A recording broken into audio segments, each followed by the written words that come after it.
पावसाळा सुरू झालेला आहे आणि बाजारात मस्त अंड्यांनी भरलेली अशी चिंबोरी भेटायला सुरुवात झालेली आहे. चिंबोरी इथे स्वच्छ साफ करून धुवून घेतलेली आहेत आणि इथे चिंबोरींच्या छोट्या-छोट्या पायांचा आपण छान पाणी टाकून मिक्सरला लावून असं ग्रेव्ही काढून घेतलेली आहे. त्यानंतर कढईमध्ये 3 चमचे तेल घातलेले आहे, फोडणीसाठी लसूण घातलेले आहे आणि आपण केलेली कांद्याची प्युरी टाकलेली आहे.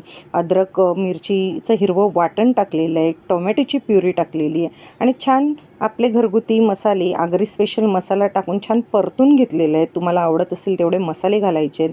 त्यानंतर त्याच्यावरती चिंबोरी घालायची, चवीनुसार मीठ घालायचे, पाणी घालायचं आणि 10 मिनटं वाफेवरती शिजू द्यायचे. आता 10 मिनटं झालेली आहेत. आहाहा! आपला कालवणाचा रस्स्याचा रंग बघा आणि सुवास तर अतिशय उत्कृष्ट येतोय. आपल्याला पुन्हा 10 मिनटं चिंबोरी शिजवून घ्यायची आहे. त्यानंतर सुक्कं वाटलेलं खोबरं, चिंचेचा कोळ, कोथिंबीर टाकून आपलं चिंबोरीचं कालवण खाण्यासाठी तयार आहे. तुम्ही भाकरी भातासोबत याचा आनंद नक्की घेऊ शकता आणि मला लाईक, शेअर, सबस्क्राईब करा. थँक्यू.